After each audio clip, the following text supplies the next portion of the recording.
부산 지역 기관 및 단체장과 함께 지난해 성과를 짚어보고 올해 계획을 들어보는 시간입니다. 오늘은 안성민 부산시의회 의장을 스튜디오에 모셨는데요. 부산 발전을 위해 항상 많은 고민을 하고 있는 부산시의회가 올해 어떤 방향성을 갖고 운영될지 들어보겠습니다. 어서 오십시오, 의장님. 네, 안녕하세요. 네, 반갑습니다. 네, 먼저 방송 보시고 계시는 시청자분들과 시민분들께 인사 한 말씀 부탁드립니다. 예, 시청자 여러분 반갑습니다. 부산광역시의회 의장 안성민입니다. 요사이 많이 힘드신 줄은 잘 알고 있습니다. 그리고 부산 시민이 원하는 일 해결이 안 되고 있는 것도 사실입니다. 하지만 조금만 기다려 주십시오. 지방이 할 수 있는 일은 바로바로 저희들이 처리를 하고 중앙에 권한 있는 부분에 대해서는 저희들이 적극적으로 중앙의 협조를 구하도록 하겠습니다. 믿어주십시오. 네, 알겠습니다. 네, 우선 작년 성과부터 짚어볼 텐데요. 지난해 많은 의정 활동을 하셨어요. 그중에서 가장 대표적인 의정 성과를 꼽으신다면요? 그래서 결국은 민생 해결을 위해서 저희들이 적극적으로 나섰다는 걸 꼽고 싶고요. 그래서 민생 해결을 위해서 우리가 민생경제특위, 글로벌 거점 허브도시 특별 그리고 이제 지방시대 관련해 가지고 특히 3개 특위를 갖다가 지금 가동을 하고 있습니다. 네. 특히나 우리 젊은 주부들, 특히 애를 키우는 젊은 주부들을 위해 가지고 그분들의 소원이었던 어린이 병원, 그걸 부산시의회가 주도를 해하고 제도적인 장치도 다 마련했고 그걸 발판으로 건설비의 절반인 225억을 국비로 확보를 했습니다. 그래서 27년도가 되면은 일단 한 곳이 지금 문을 열고요. 그걸 기점으로 부산을 4개로 쪼개가지고 부산에 사시는 장소 어디든지 상관없이 편안하게 어린이를 키울 수 있는 그런 도시를 만드는 데 앞장서도록 하겠습니다. 네, 알겠습니다. 또 의회는 시민과 행정의 소통 창구 역할을 하지 않습니까? 지난해 부산시의회는 구덕운동장 재개발이나 백양터널 유료화 등 시민 뜻에 반하는 그런 시 정책들을 뒤집으면서 의회 역할을 제대로 수행했다, 이런 평가를 받았거든요. 여기에 대해서 부산시의회 의장으로서 그 의미를 좀 평가하신다면요? 부산광역시의회의 기본적인 목표는 부산 시민의 뜻을 시정에 반영시킨다는 겁니다. 그래서 시민들이 굳이 반대하는 것을 시에서는 안 했으면 좋겠고요. 하지만 절대 부산 시민의 행복이라든지 부산 미래의 먹거리를 위해서 필요한 일이 있다 그러면은 시민들의 동의를 갖다 구해야 되겠죠. 네. 그래서 그러기 위해서는 다양한 소통 창구를 마련해 가지고 주민을 설득하는 작업들은 필요하죠. 그래서 이거는 사실 기본적이기 때문에 이걸 가지고 새롭게 부산 광역시의 공이라고는 감히 말하기는 저희들이 부끄럽습니다. 네, 그러시군요. 네. 올해도 벌써 1분기가 지나고 있습니다. 부산시의회 근황은 어떻습니까? 그래서 이제 오늘 저희들이 임시회를 마쳤습니다. 네. 부산 광역시 쪽에서 추경 요청이 들어와가지고요. 이번에 추경은 소상공인들 그리고 서민들이 필요한 자금을 갖다 예산을 갖다가 지금 풀기 위한 본회의이기 때문에 일단 거기에 맞춰갖고 모든 부분을 정리를 했고요. 그리고 우리 46명 전체 의원들이 현장을 중요시 여기는, 그래서 현장 방문하는데 가장 큰 방점을 찍었습니다. 네. 그리고 우리 요즘 현안 중에 하나인 부산 경남 통합 문제 관련해서도 지금 지원에 관한 조례도 지금 통과시켜놨고요. 네, 그러시군요. 그리고 더불어서 좀 지난 해와 차별화되거나 아니면 좀 고수하고 계시는 앞으로의 부산시의회 의정 운영 방향은 어떻습니까? 글쎄 차별화되고 하는 부분은 없습니다. 모든 거는 부산 시민들의 민생을 위하고 저희들이 지금 최대한 지금 노력을 하고 있고요.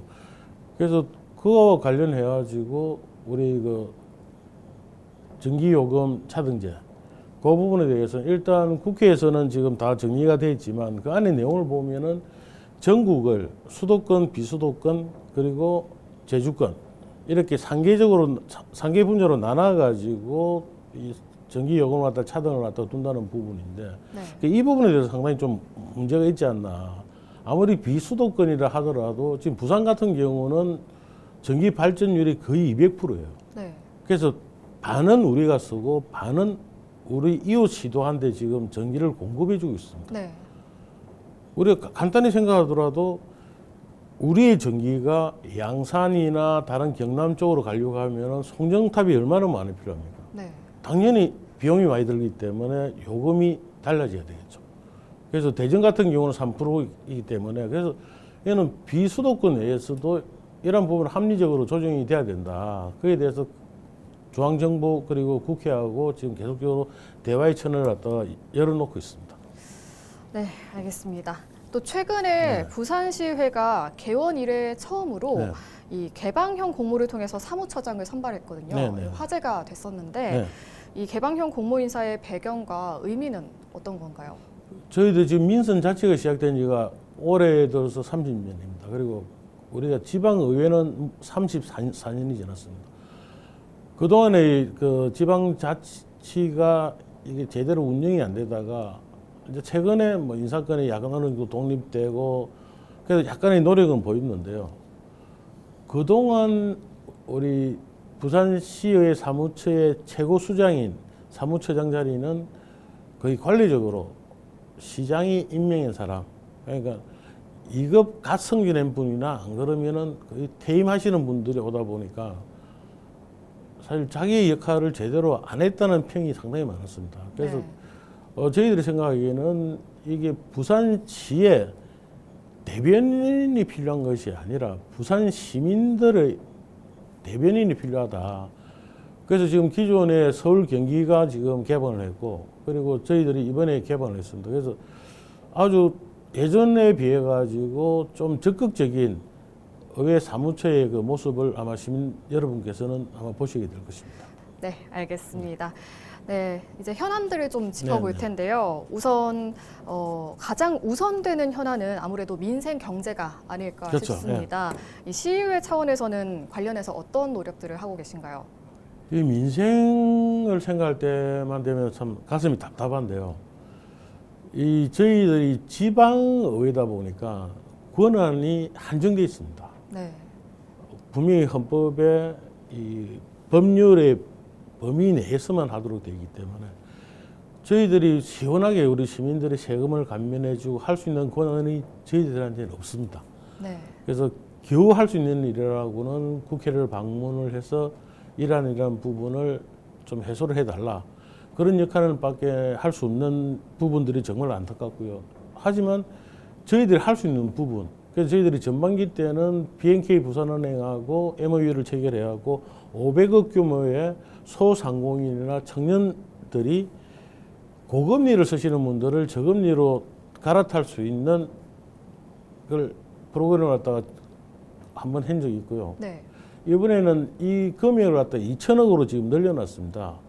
그리고 대한대출뿐만 아니고 긴급하게 생계자금이 필요하신 분들한테도 지금 자금이 지금 마련되어 있고요. 그리고 신규로 자영업자를 하시는 분들은 1,000억 원의 이 자금을 지금 마련했습니다. 그래서 이 방송을 보시는 부산 시민분들께서 여기에 대해서 좀 필요하신 부분이 있다 그러면은 가까운 BNK 지점에 가셔가지고 이 잠을 구한다면은 아마 이자 정도로 봤을 때는 한 0.4에서 한 1% 정도의 감면 효과를 충분히 가질 수가 있고요. 그리고 그동안 동부산에 지금 집중되어 있던 저희들 전략 산업들이 네, 이 공업 용수를 받지 못해가지고 무려 8배나 많은 수도 요래를 지금 내고 있었습니다. 그래서 네. 시의회에서 지금 나서가지고 이제 올해부터는 똑같이 저렴한 요금을 갖다가 내는 감면 조례를 갖다 통과시켰고요. 그리고 지금 이러한 제도가 부산 시민들한테 확장돼가지고 지금 어려운 지금 이 살림에 다양한 요금을 갖다가 감면시킬 수 있는 방법을 지금 찾고 있습니다. 또 민생뿐 아니라 부산의 산업 경제도 좀 어려운 상황입니다. 그 중에서도 건설업 붕괴가 사실상 가시화되고 그렇죠. 예, 있다고 볼 수 있는데요. 이 부동산 시장 쇠퇴 연장선으로 보이기도 하는데 관련해서 어떤 대책을 생각하고 계신가요? 아마 작년에 부도 처리된 건설 회사가 6개고 올해도 계속 진행이 되고 있는 거고 아마 부산의 대표적인 건설사들이 얼마 전에도 그 분양 그 건설하다가 취소를 한 사태도 네. 있었고요. 그리고 미분양은 엄청나죠. 그래서 과연 이러한 부분들을 어떻게 할 것인가. 사실 중앙정부가 그렇다 해가지고 손을 놓고 있는 건 아닙니다. 단지 뭐냐면은 이러한 잣대를 수도권과 비수도권 여기들 좀 이원화시킬 필요가 있다. 왜냐면은 미분양 사태를 보더라도 지방이 훨씬 많단 말이에요. 압도적이긴 그렇죠. 하죠. 네. 그러면 거기에 대한 규제라든지 이런 부분에 대해서는 이중적인 잣대를 갖다 해가지고 지방에 좀 넉넉하게 좀 해줄 수 있는 필요가 있지 않느냐. 그래서 그런 부분들이 저희들이 정말 아쉽고요. 근데 다행히 우리 가덕도 신공항 관련해가지고 일단 올해 건설 사업비 거의 1조 원을 지금 확보를 했습니다. 네. 그래서 이 부분을 관련해가지고 부산의 건설 업체들이 많은 회사들이 이 공사에 참여를 저희들은 요청하는 거고요. 그런데 저희들이 이제 조례상으로는 한 70% 정도를 할 수 있도록 만들어 놨어요. 그런데 이 사업은 중앙정부가 주도하는 사업이다 보니까 저희 조례를 이 안에 하기에는 좀 부담스러운 부분이 있다 보니까 적어도 30% 정도의 부산 업체들이 참석할 수 있도록 저희들이 계속 촉구를 하고 있고 또 그걸 위해서 저희들이 특위를 지금 가동을 하고 있습니다. 네, 알겠습니다. 또 지난해에는 부산이 전국 광역시 중에서는 최초로 소멸 위험 단계에 접어들었다는 결과가 발표된 바 있습니다. 그렇죠.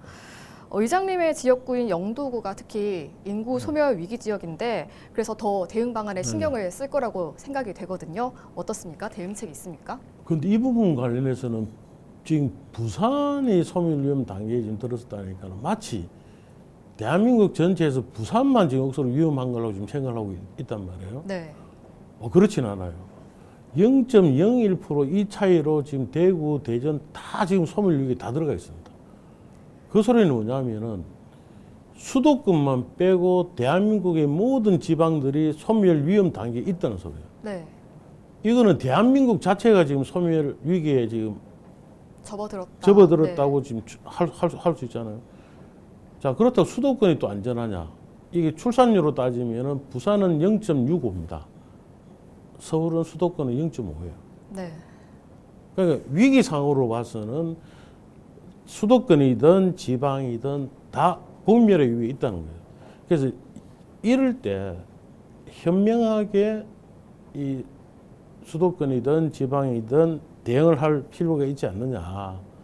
그래서 그러기 위해서는 이 너무 많이 가진 수도권은 내놔야 되고 그렇다 그러면은 간단하게 일이 풀린단 말이에요.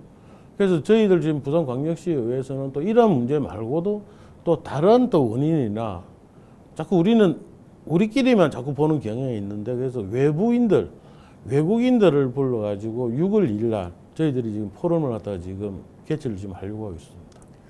네, 또 그렇기 때문에 글로벌 허브도시 조성 특별법이 제정돼야 한다. 또 산업은행 본사가 부산으로 와야 한다. 네. 이런 시민들의 기대도 크거든요. 그래서 이것과 관련해서 올해 가시적인 성과가 나올 수 있을지 많은 분들이 기대하고 계실 것 같은데 의견 있으실까요? 그래서 이 부분에 대해서는 중앙정부 특히 그 민주당 쪽에 좀 대국적인 이런 모습이 참 필요한데요. 그래서 얼마 전에 사실 이재명 민주당 대표께서 방위시장을 만났지만 결국은 여기에 대해서는 한마디 언급이 없었어요. 갑자기 이제 북극 항로를 거집어냈는데요. 이 북극 항로는 부산시의 오래된 수군이었고, 네. 그리고 부산의 해운종사 관련된 분들의 관심사입니다. 그런데 이게 북극 항로라는 것이 이게 간단한 게 아니에요. 왜냐하면 러시아와의 외교부터 이게 풀어내야만이 저희들이 그 항로를 이용할 수 있잖아요. 네. 그뿐만이 아니고 우리가 극지방을 가다 보면은 소위 말해서 방사능 노출 문제에 관련해 가지고 비행기 승무원들조차도 검사를 받는다 하잖아요. 그래서 북극 항로가 그냥 단순하게 간다 해가지고 갈 수 있는 부분들이 아니라 사전에 준비돼야 되고 많은 부분들을 연구를 해야만이 저희들이 뛰어들 수 있는 곳이기 때문에 오히려 이번에 이재명 대표께서 왔을 때 북극 항로를 이야기하면서 이런 극지방을 연구할 수 있는 지금 인천에 있죠. 극지연구소도 과감하게 부산에 우리 그 부산 영도에 보면은 해운 항만 클러스터가 형성이 되잖아요. 네. 그래서 바다에 대한 모든 연구소라든지 이 부분은 차라리 부산에 맡긴 데 있으면 얼마나 좋았나 하는 생각이 듭니다. 그리고 이번에 이제 말에 이제 그 특별법 문제가 나왔으니까 이제는 새롭게 시작한다는 마음으로 우리가 그동안에 중앙정부하고 논의하는 과정에 많은 부분들이 빠진 부분들이 있단 말이에요. 네. 그 예타 면제라든지 이런 부분은 사실 어떻게 보면 특별법의 가장 중요한 요소이기 때문에 그래서 지금부터 새롭게 시작한다는 마음으로 한다 그러면은 또 조만간 되면은 또 대통령 선거라는 또 있으니까 아마 그걸 잘 조절해갖고 현명하게 대처한다 그러면은 아마 지금 상태보다는 아마 좋은 환경이 도래되지 않을까 생각하고 있습니다. 네, 알겠습니다. 의장님께서는 부산시의회 의장직과 함께 네. 대한민국 시도의회 의장협의회 회장직도 수행 네. 중이시거든요. 이와 관련해서는 올해 활동 계획이 어떻게 되십니까? 지방자치를 어느 정도 완성시켜갖고 대한민국에 좀 지금보다 업그레이드를 좀 시키자 그런 마음이 있었고 그리고 제가 회장을 맡는 그 초기에 시도지사 협의회 회장이 우리 박영준 시장님이었어요. 네. 그래서 대통령과 같이 지방 4대 협의체 장들이 모여가지고 회의를 합니다. 그러면 4명 중에 2사람이 부산이면은 부산의 목소리를 대통령한테 전달하기 위해서 사실 제가 이 자리를 갖다 맡았고요. 그래서 그걸 위해서 사실 그동안 우리 지방의회의 가장 큰 소원이었던 상급지도 신설이 됐고요. 그리고 앞으로 그 의원 1인당 1보좌관 제도가 지금 이제 저희들이 곧 이 시행을 갖다 하려고 저희들이 노력을 하고 있고요. 그 제일 중요한 거는 그렇죠. 그거예요. 지방시대를 열어가지고 부울경 소위 말해 동남권의 제2의 수도를 만들어야 된다는 거죠. 그런데 많은 분들이 오해를 하시는 부분들이 있는데 동남권의 제2의 수도를 만드는 목적이 부산, 울산, 경남만 위하는 것이 아닙니다.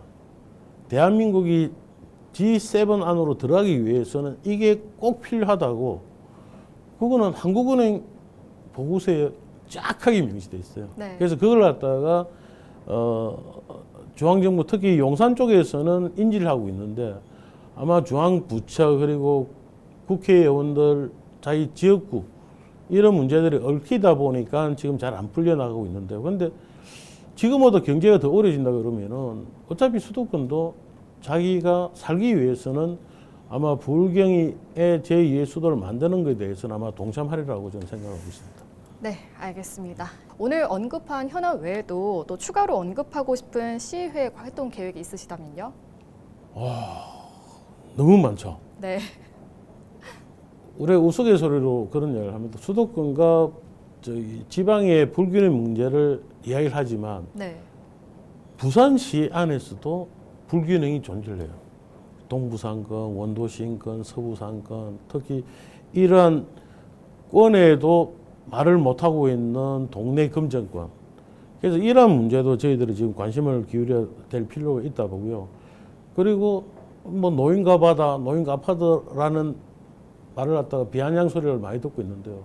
그러면 노인들이 많이 살고 있다 그러면은 이 어르신들을 위해 가지고 아동부터 노인들이 전체적으로 함께 할 수 있는 제대로 된 타운도 만들 필요가 있다고 봅니다.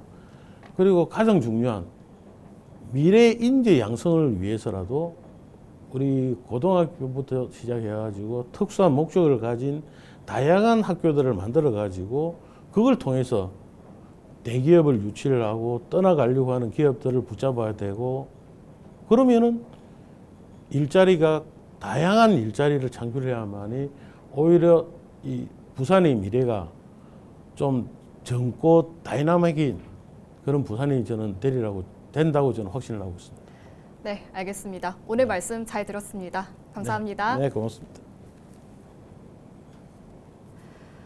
앞으로 부산시의회가 민생 현장의 목소리를 더욱 경청하고 행정과 간극을 한층 좁혀주는 시민의 버팀목이 되길 기대하겠습니다. 시청해주신 여러분 고맙습니다.